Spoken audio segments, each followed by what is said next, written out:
2019.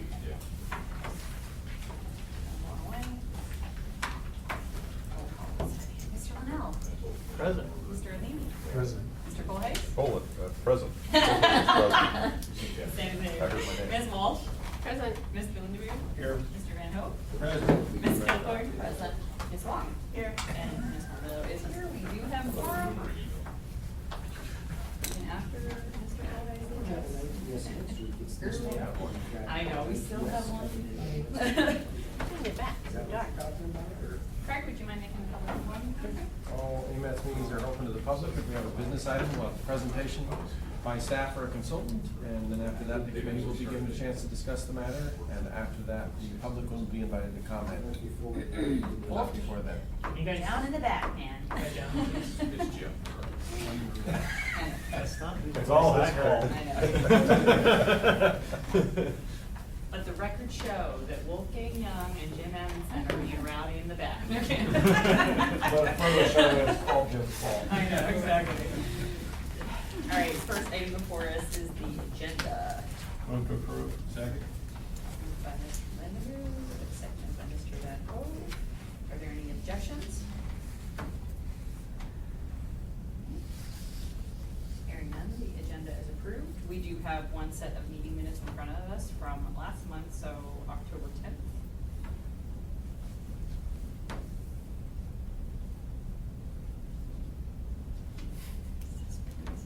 No. Move to approve. Second. By Mr. Van Hoek, second Sure, I'm by there. Mr. Lindenberg. This was another quick one, so. Any objections?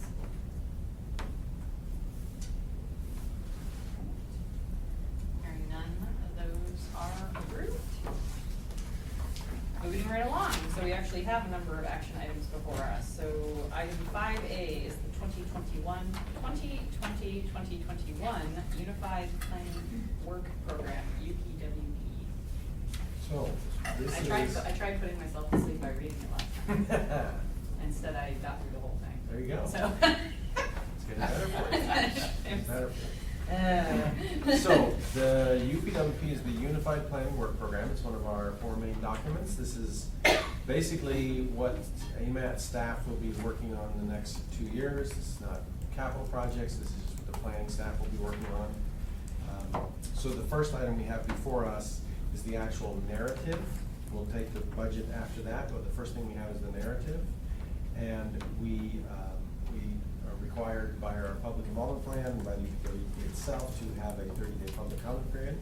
So we're asking you to forward this to the policy committee so they can take a peek at it too and release it for public comment.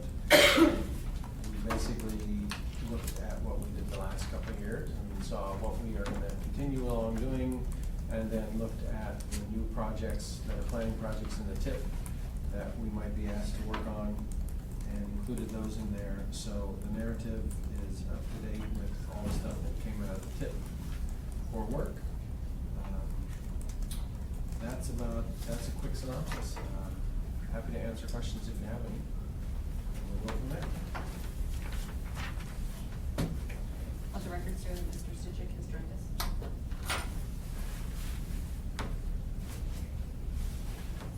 Are there any questions? We're on item 5A. We're discussing the narrative in the UPWP right now. Okay. So I have a question kind of about this one related to the second one. So Okay. the first one, the action that's being asked for is review and release, will review and recommend release to the policy committee for the, are they the ones who will release it for 30 Yeah. days? Okay, so with the budget, does the budget get approved separate from the narrative? Budget and the public involvement plan, it says we don't do a public review of the budget, we just Got it. adopt the budget. Got it. Okay.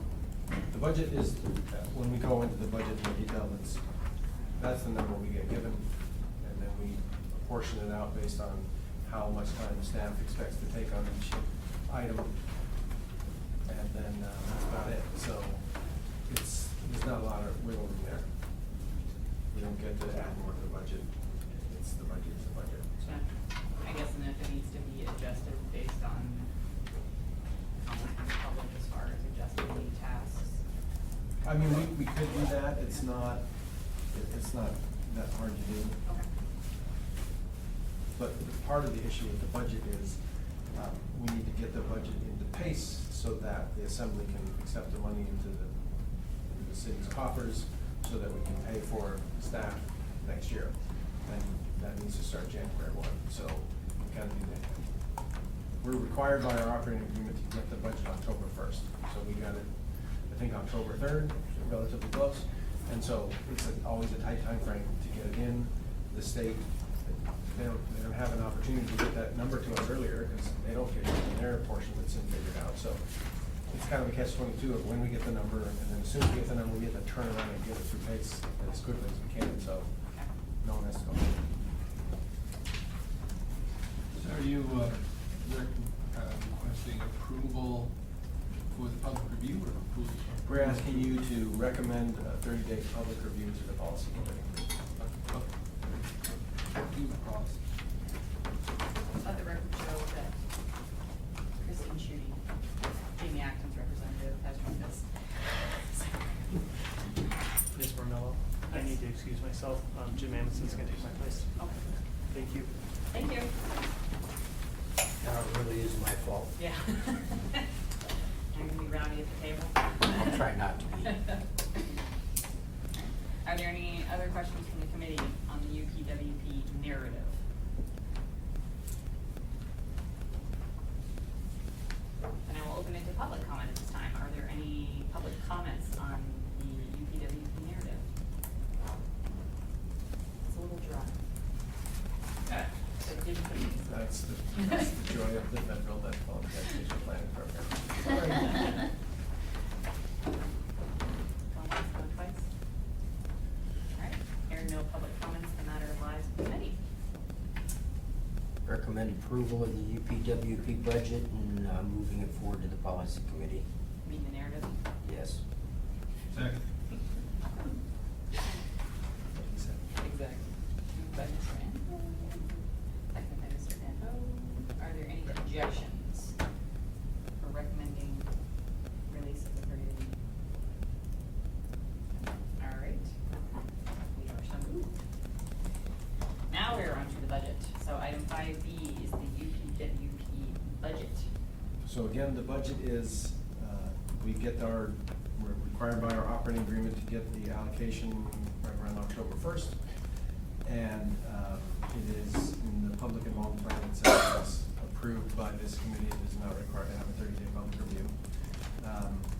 Our number this year is a little bit less than last year. Not too, it was about 30 or 40,000, if I remember correctly, less. A couple factors went into that. One is a small portion of our, well, a portion of our allocation is being taken for, to help stand up an NPO in the Matsu borough. It's possible that at the next census, the numbers will show and the density will show that they could become an NPO, and so this is an attempt to sort of give them some help ahead of time to prepare for that possibility. So that's around a little over $100,000 going that way. And then normally we have not had to pay ICAP on our PL, and we are now paying ICAP on our PL. And those two things together made a larger cut. I believe the headquarters was able to shake enough money trees and find a little bit to offset the blow. So it ended up being about a $30,000 or $40,000 cut from last year. So we, right now we're able to absorb that. That's the bottom line for what that number is. I don't remember off the top of my head exactly what last year's number was, but it's relatively close. And the dollar figures are apportioned out based on what my staff believes to be how much time it will take them to do each task that is being assigned to them. So if you have further questions, I will attempt to answer them.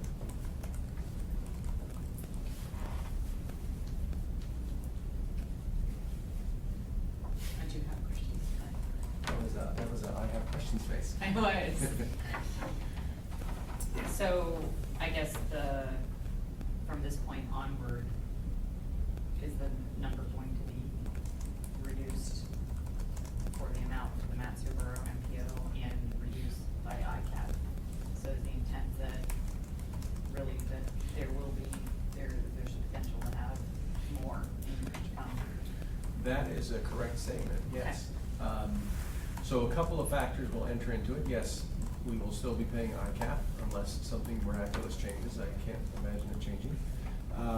And the amount of funds that come into the state for planning organizations gets dispersed on how many planning organizations you have. And so that cut may be larger.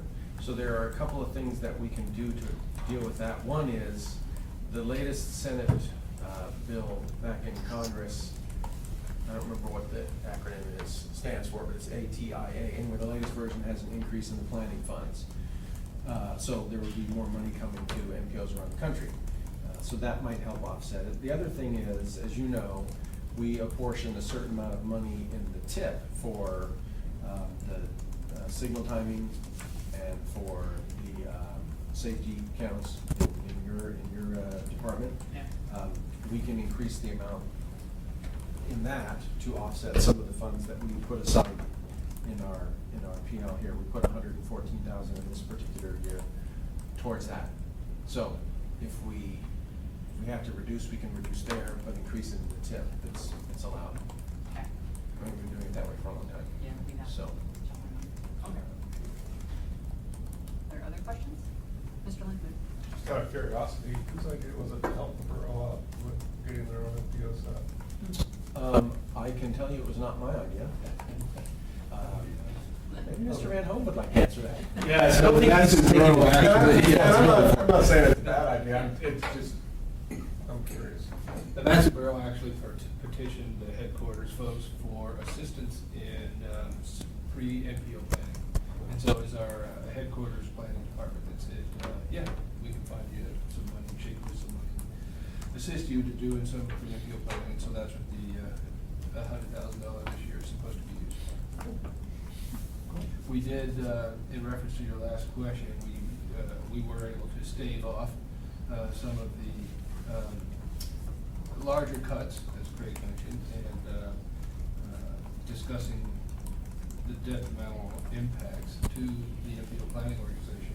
Was able to convince headquarters to keep the planning level funds for Anchorage at least close to level for the next couple of years. That being said, that means that you will not see a 2% increase or an annual increase like you have in the past. It will stay flat for a couple of years. The idea being that in a couple of years, when you're getting the allocation that a percentage that they assume to be giving you now, you will absorb some pretty significant cuts through lack of cutting attrition.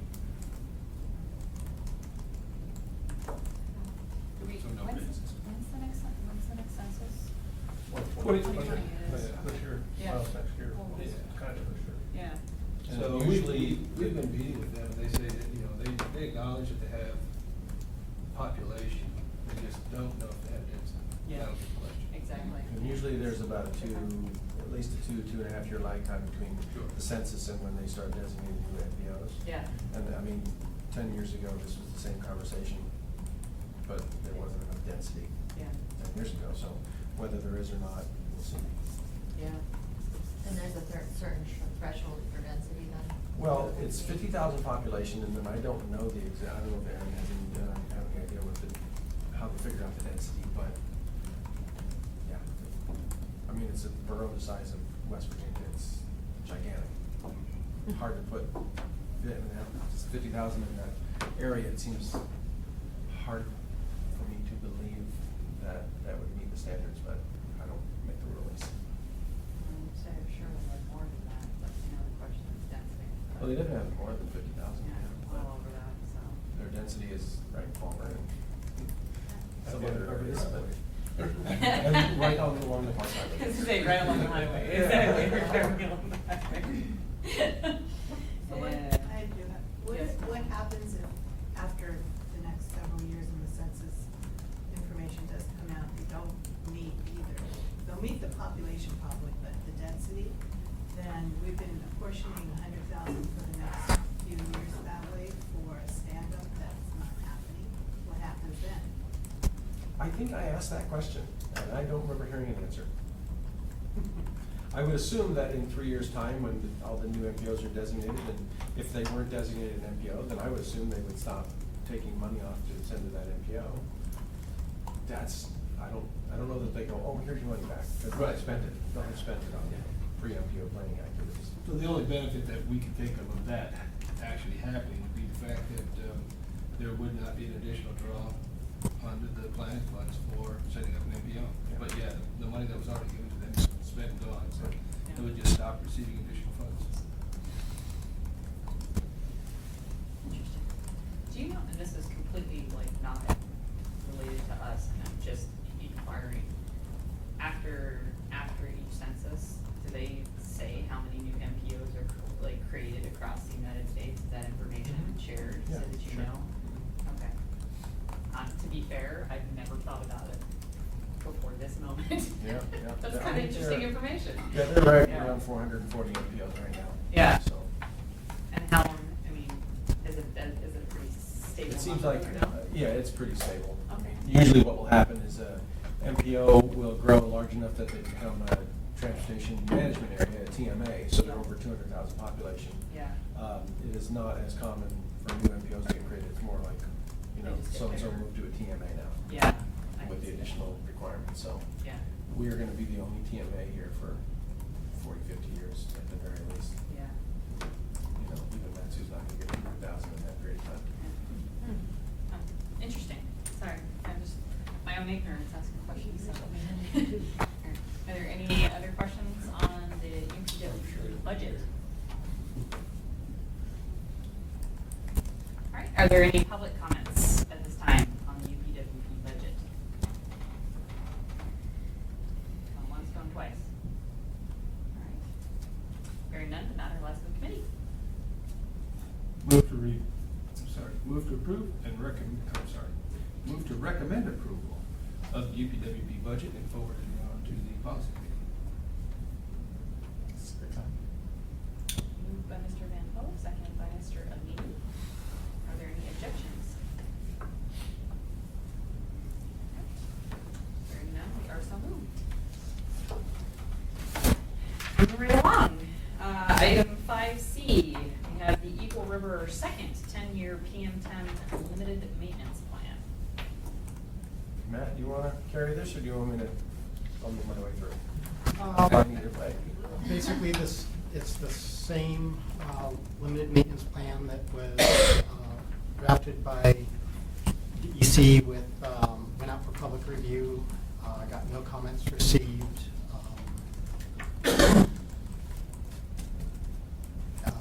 It's been reviewed by the health department. EPA has made comments on it that got incorporated into it.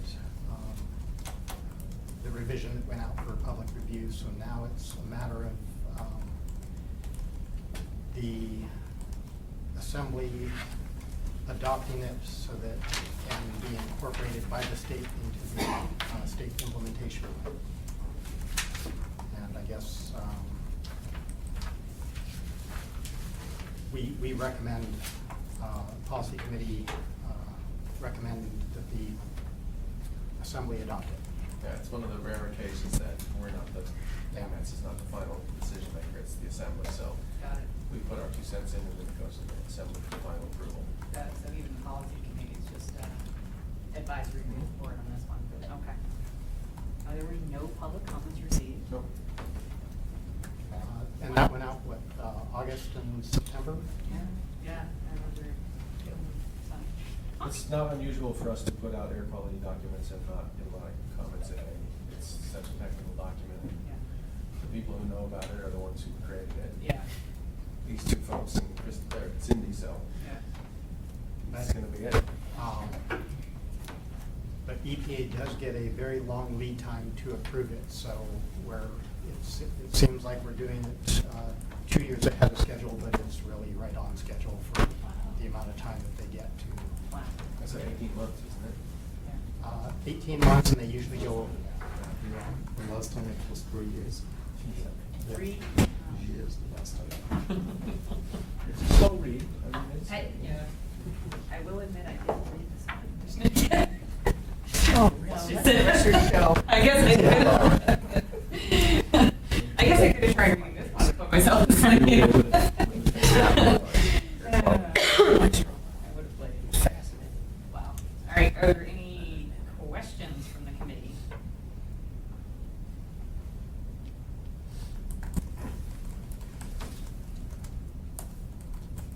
Nice, so this is the last maintenance plan for the area? Yes. Assuming we don't violate it. Yes. Right. Yeah. And that does require some due diligence on our part, because Eagle River is one of those that, if we're not vigilant about keeping that spring dust knocked down with magnesium chloride, it can easily exceed. Yeah. Good to know. All right. Any other questions? So we had 2 exceedances. 10 years. Yes. But exceedances, but not violations. So you're allowed 3 in any 3-year period. Okay. We usually end up with 1 per year, or just shy of on average. Yeah.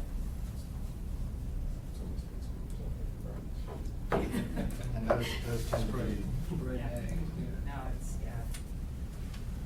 In fact, we had one in April that was a wind event that just couldn't be prevented.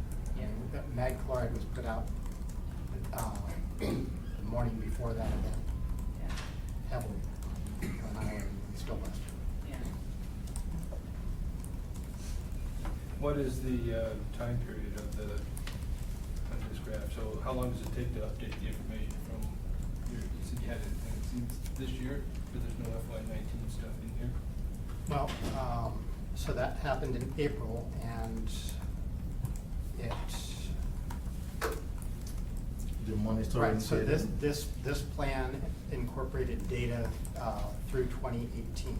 So we go with an official, well, we go with EPA certified data, which doesn't get certified until May following the calendar year.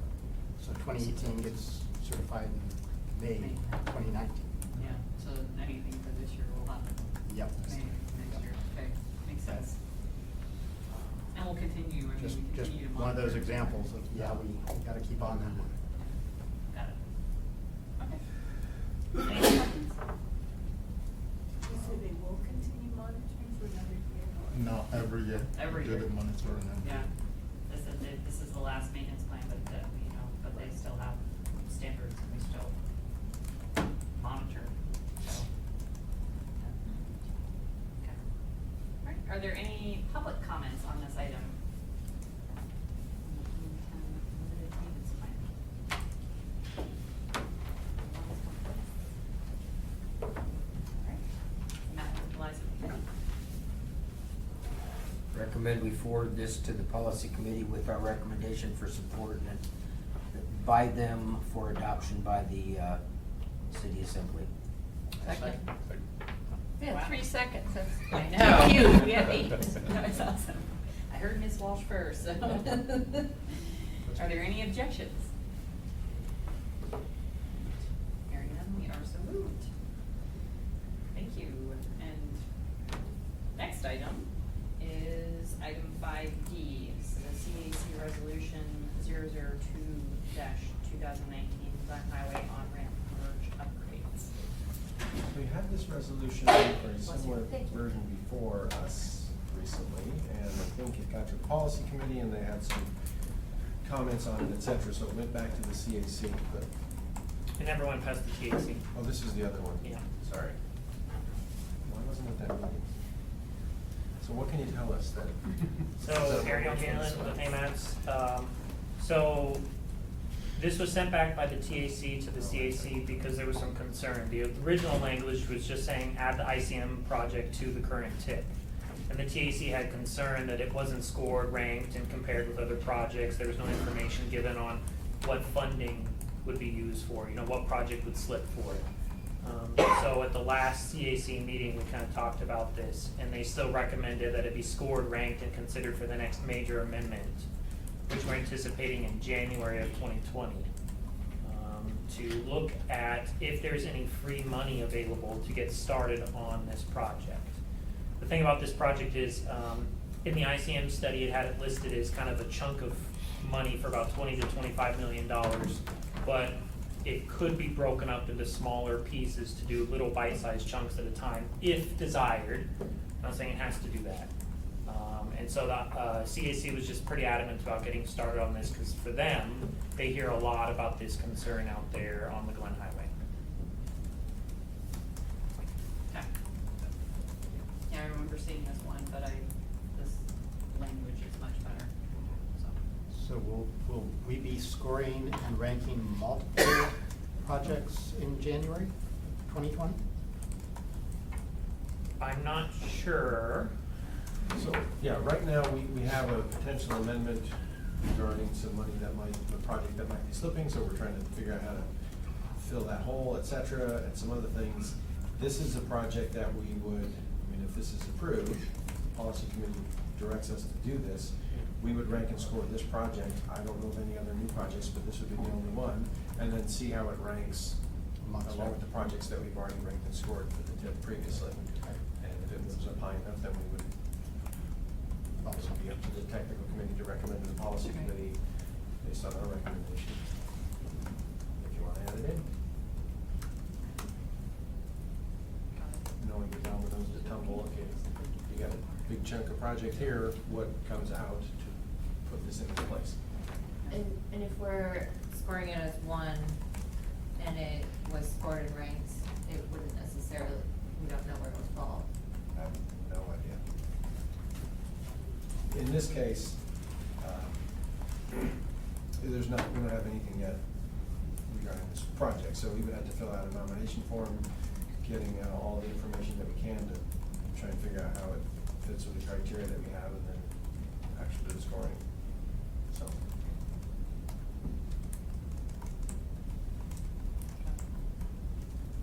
And it's following up on what you had said, it's like, so the integrated corridor management plan, like it had one, did it have just have one project that was called merge upgrades, and it just had it in one big thing and not individual merge upgrades?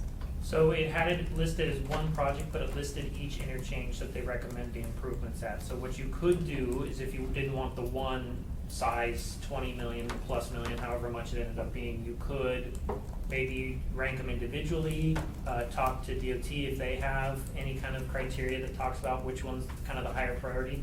Just so you know, this doesn't include the Highland and Artillery interchanges, because those are being looked at as a separate actual work on those interchanges. So this would be the other interchanges along the Glen Highway, so that'd be the Arctic Valley one, Peters Creek, Birchwood ones, Eklutna, that kind of stuff.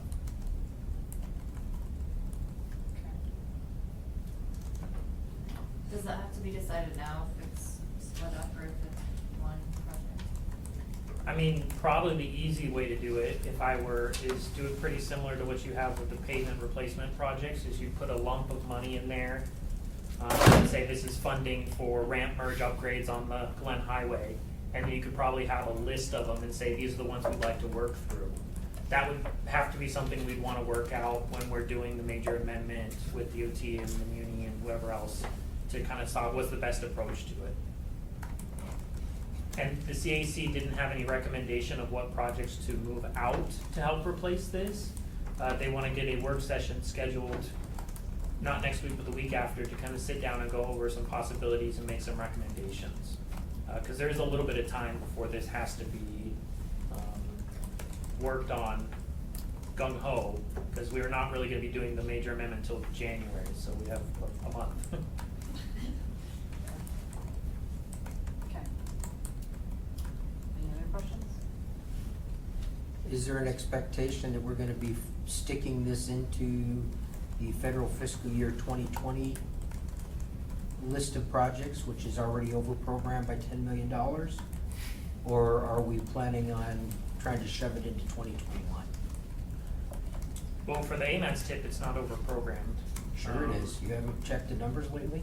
It's not over-programmed. I just got done looking at it earlier yesterday. Yes, it is. No. And there's a possibility of O'Malley slipping, so that's $18 million of who knows what we're gonna do. So that's an appreciation we have to deal with. And so that's one of the things that would have to be looked at as the major amendment, is what funding is available. Because for example, if O'Malley slips in 20 and it slips to 2021, everything in 2021 is gonna have to go away to make room for O'Malley, and most everything in 2022 is gonna have to go away.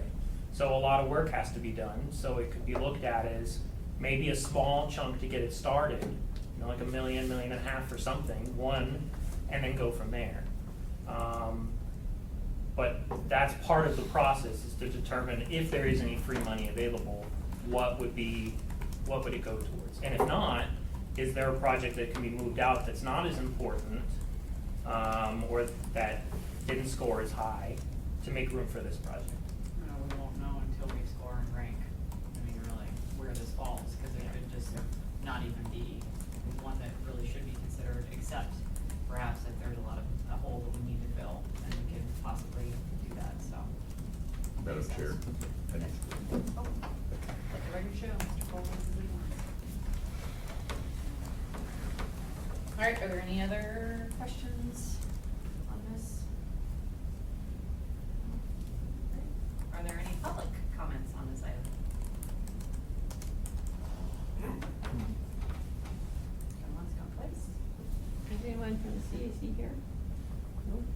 I don't think so. No. Do you have a question for them? No, just wondered if they were here. Oh, okay. I was curious how this project is worded at this point. How many intersections were conceptualized for this study? Will be the interchanges on the highway, so it'd be Interchanges. 5 or 6, I think is what they talked about. I'm trying to think of how many. So from Fort Ridge, the Birchwoods, Peters Creek, Clutna, Arctic Valley. so 5, 6, somewhere in that range. It really depends on what we feel comfortable moving forward with. You can move forward with some, one or all. It's not required that we include every single one in there. If we want to get started on one and see how it goes, and then maybe do more later down the road as needed.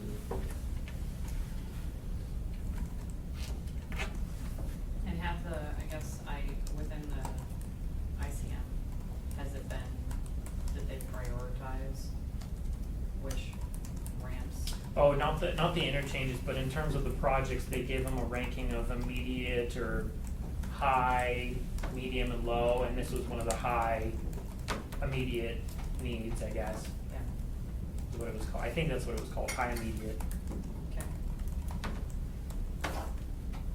And I'm just asking, so I know one of the conversations with the TIP when we were talking about, if you show it, like the HSIP tables and the pavement preservation tables, and the conversation that we had when we were getting our review, is if you show it in the table, and anything changes, even if, this will be within the allocation, so I mean, if we show one overriding and all kind of the subs, if we wanna modify anything, that will be a major modification, correct?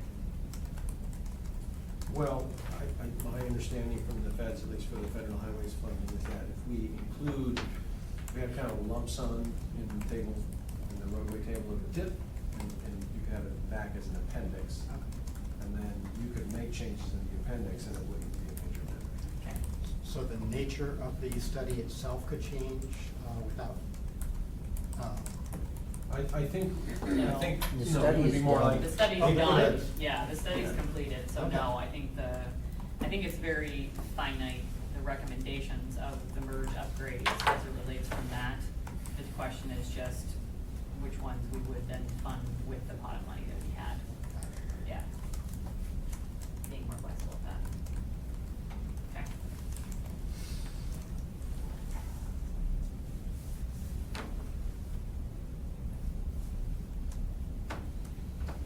Well, matter lies with us. Recommend approval of the CAC Resolution 2-2019, forwarded to the policy committee. Second. I heard Ms. Kilcoyne first this time. She'll get next time. Are there any objections to the motion?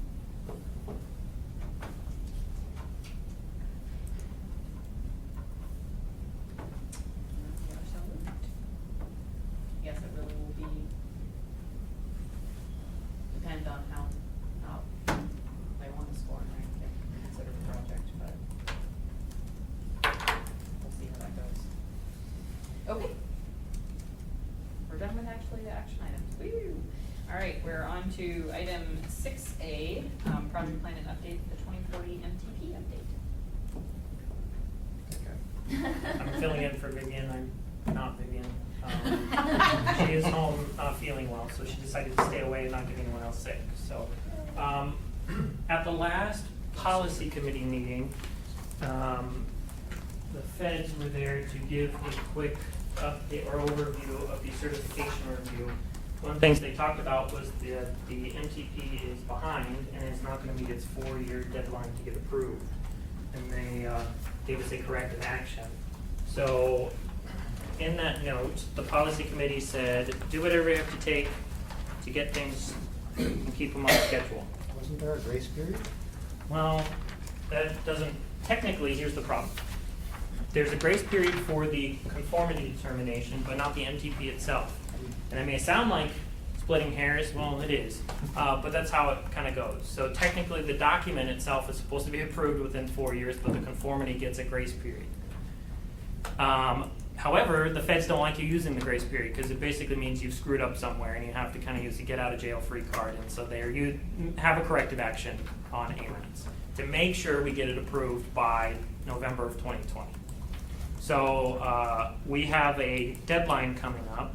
If you'll see on this page I handed out to the committee members, that December 23rd, we have to get the MTP public review draft to PZC so it can spend its 2-month period going through their process to get it to the assembly. So working backwards, that means we're going to have to make some shifts. So I wanted to talk to you guys about those shifts and just let you know that here's the plan.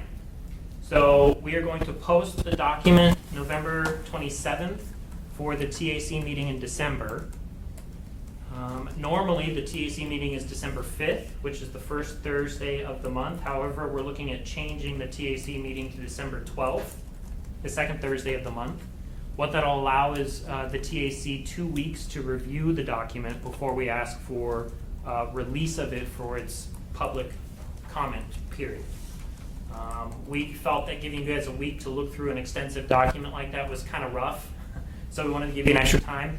And the policy committee mentioned that if you give anything to the policy committee for review, we were going to try and give to them a few weeks ahead of time as well, so they had time to digest it. It'd be open to the public because the assembly people just share whatever they give to the public.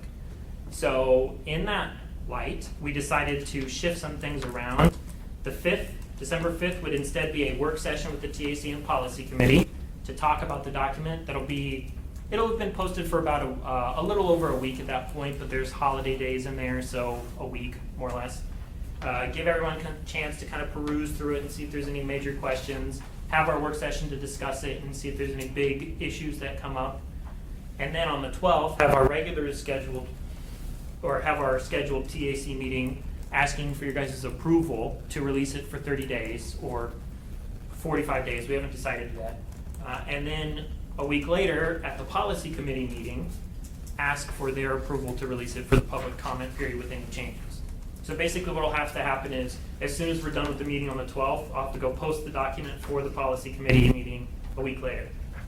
So we may be looking at shifting the TAC date or time to a little earlier, just to give us enough time to kind of go through it and make sure we're not going to run up to a 5 o'clock deadline.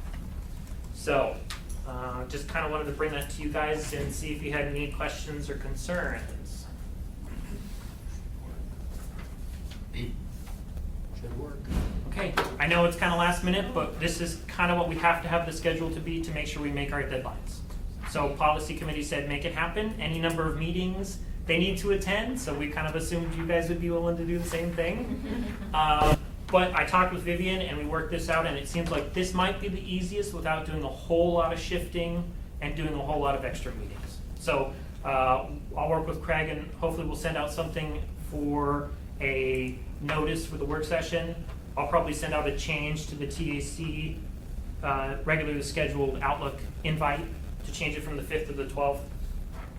And it looks like we have this room available, so should be okay. Okay, and I have a question, it's kind of off the wall. It's actually more for Craig. And this has to do with the TIFIA thing that we've been corresponding with you about. Is this, you had said it's not in the MTP we're working on now, it's in the 2035. And is this something that, So. we just enough size for these guys? Yeah, so Going on, basically what we have is a list of projects in the MTP, roadway, motorized, et cetera, but we don't have the port,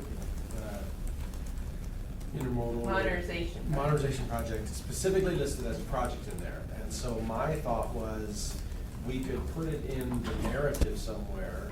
There could be a way to shoehorn in the language talking about the port, Right. freight, et cetera, and we could, you know, if we get some good language, we could find a Right. place to put it in, and this would be a good opportunity to put it in the public comment period to make sure it's in there. The reason What they- it matters to yeah. us is we're applying for a TIFIA loan. We're just glomming onto money wherever we can find it. And a TIFIA loan, is a, well, it's just that, it's a loan, but we're preparing letter of interest in their form that they have, you know, wants to know, it says, it has a requirement, indicate transportation planning program process approvals, indicate whether the project's been included in the long-range transportation plan, the Metropolitan Transportation Improvement Program, and the approved statewide transportation improvement program of each state affected by the project. So they just wanna know if it's in your plan somewhere. It's not that it needs to be funded by the plan, but it has to be talked about in the Right. plan, because the whole point is the loan is what funds it. Right. So, a little help here to help us perform better in our loan application. Yeah, I think if the port sends us a couple sentences. It's already in the plan. We In already put the- it in there. It's already in the 2040 draft plan. It is in the plan. We recognized that it was in the I 2030. mentioned it apparently, he added it. Oh, well, perfect. I just Never did it on the mind. spot. The word to present, Anna. We had some concern because Vivian and I were talking about it because it was in the 2035 plan Yeah. in text. Uh-huh. And we didn't have anything in the 2040, and we're like, well, they're moving forward with stuff, and we don't wanna, to be blunt, screw you guys over. So we decided to try and add a small section in there, talking about how we support it, Right. in the plan, but we Right. don't actually have it in our Exactly. project list. List of Right, projects, yeah. right. Would we Okay. need to, or would it be advisable to go ahead and get it added to the project list as a illustrative item? Can that be done at this point? Anything can be added by the nice folks on the policy committee at the appropriate time. True. I just said, I mean, in As the long as it's application letter, just mentioned. said, is it in the? Right. I don't know, that's why I'm wondering if I it think that's needs to enough. be listed or not, but. I think, well, again, they just say it's been included in the long-range transportation plan, that's what they wanna know, so. Okay. And we are able to tell them, let's see, what was the language you helped us with? I think you mentioned that it is, sorry. It is discussed in the 2035 plan, MPO, and in the 2019-2022 TIP, we just incorporated the STIP. So, I mean, we're saying it is discussed, but we wanna kinda cover more of the bases, right? Yeah. That's what we're trying to do. So now we can add language that says it's in the draft 2040. Yeah, that would be great. Okay, cause I'm supposed to submit this letter of interest by next week. Okay, yeah. That's very helpful, thank you. What's that? Is there a harm to list it as an illustrious project? I don't know. Can that just be a comment during the open comment period and boom, it goes in? Have we ever clarified whether or not it's eligible for any of those funds? Well, so here's the thing. Technically, it could be in the list of projects for the MTP because the MTP lists all funding, Yeah. federal, state, and local funding. TIFIA is technically an eligible Yeah. federal funding, but we didn't include any revenue from TIFIA type of thing. So if we added a project into our actual list, we wouldn't, it would screw up everything. Putting it as illustrative, I don't really know if that doesn't really matter, because technically illustrative projects aren't part of the project list. All of So it's, basically saying is same as having it in the text. But if it came out through the period that it needed to be in the illustrative and the committees voted on it, the only thing I would caution is it hasn't gone through a public process like all the other projects, hasn't been scored and ranked like all the other projects. So if we wanted to, to be consistent, otherwise some random person can come along and say, I want this project in, and just add whatever they want willy-nilly. So to keep things on the up and up and, easy for us, I would say if we want to, score and rank like everything else and see how it does. And again, we're looking for outside funding, we're not looking for the program to fund it, we're just looking for it to mention it and say it's. Yeah. Well, if it mentions it, it's in the text. Just tell us what page number it's on, she can say, it's there. I'm sending. It might move though, don't tell Revised it's a request draft. for Right. Don't tell We can them. just say it's in the draft, it's anticipated to be in the 2040 public review draft.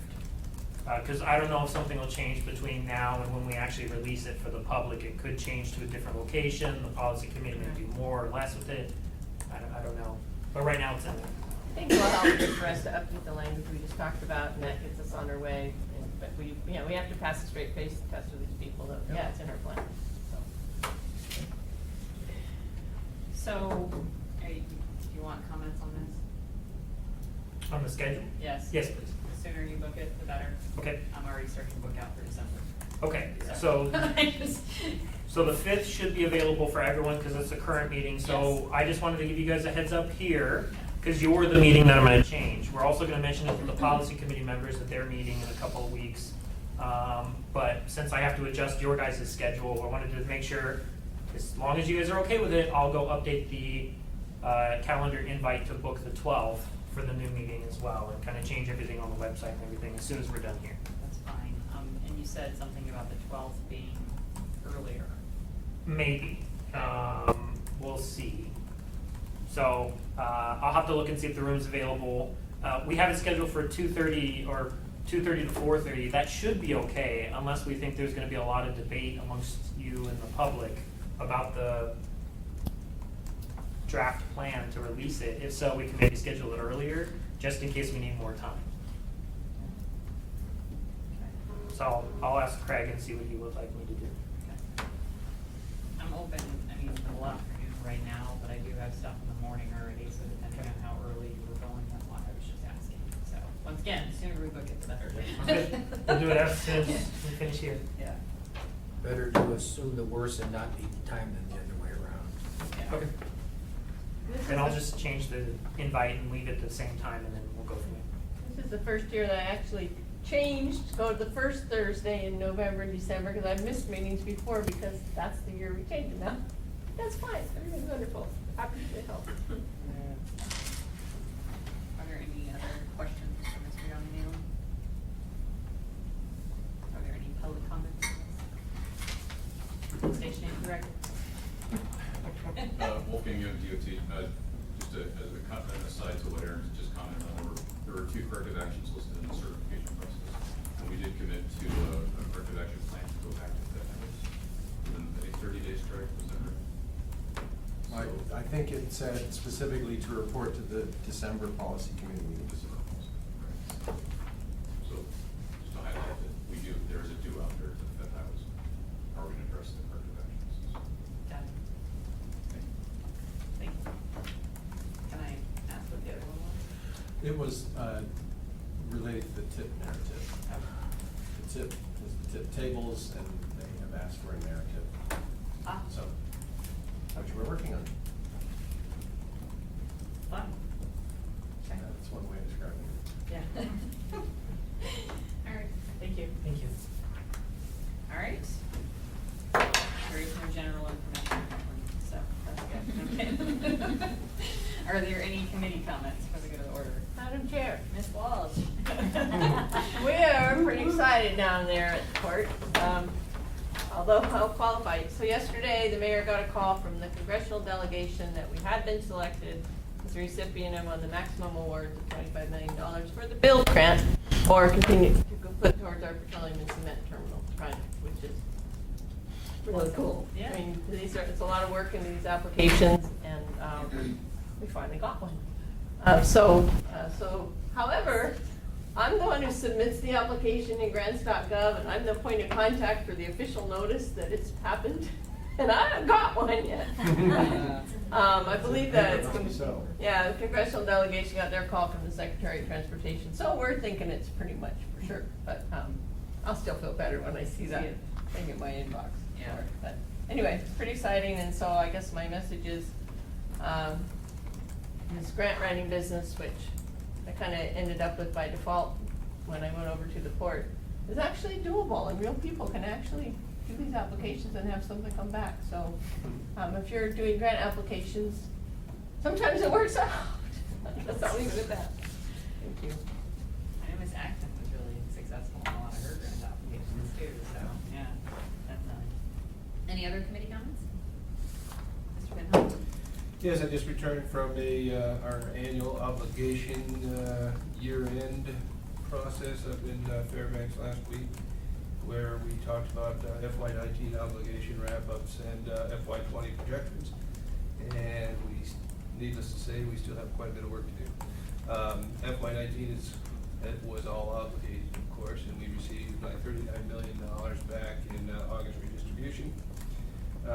But we are currently about $140 million over programmed, and so we still have some work to do to get our financial house in order for upcoming FY20. There is some over-programming in the TIP that we see in the obligation report, so we need to work on that. I mean, that was expected due to the potential fallout for Eagle River. Headquarters is aware of that, and so they're monitoring that as well.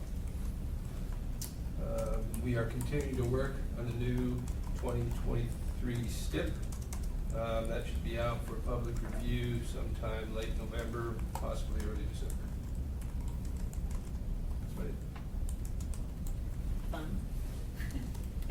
Indeed. Yeah. Any other committee comments? Are there any public comments? Mr. Young? Hoping I can get you, just two comments. We're, after the first of the year, we're moving to 4-day work week options for our employees.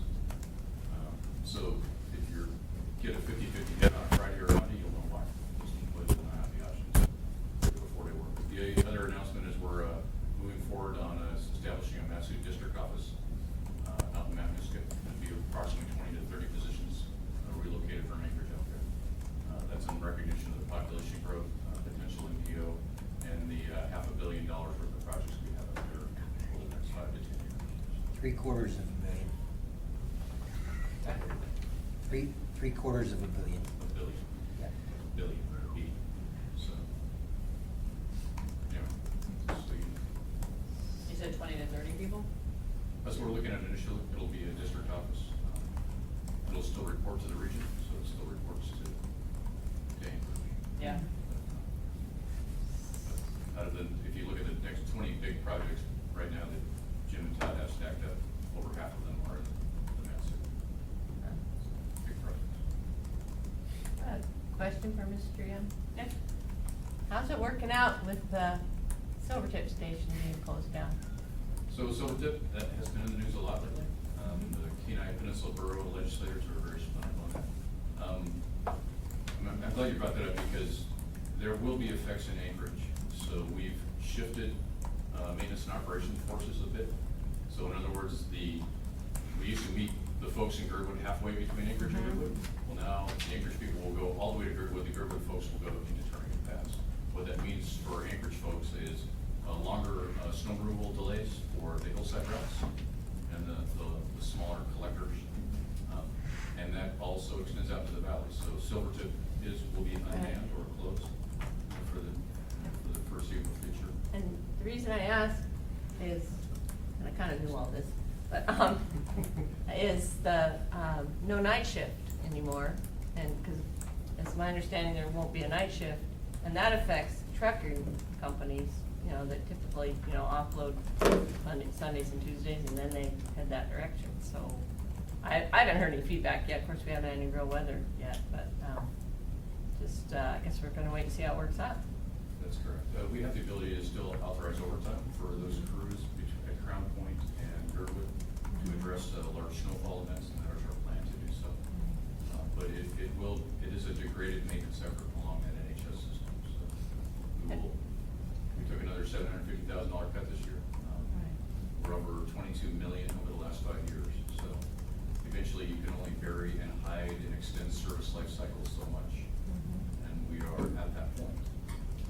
Northern Region has closed down 5 maintenance stations prior to this. This is, I forget how many we closed, our second one, zeros? Okay. This is our first with potential closures, or a second if need be, North Key. Right. It is starting to cut into the. Right. So far, you haven't heard from the Truckers Association? Or have you? We've heard from them. We've heard. Yeah. Mr. Shake is not passionate. It's no longer there, did you know that? No. Yeah, just changed, something to do with the personal, family medical thing, so. You have any, Okay. Oh, thank you. Okay, thank you. Yeah. Any other public comments? Well, we didn't run too bad then. We will adjourn. It is 3:27 PM.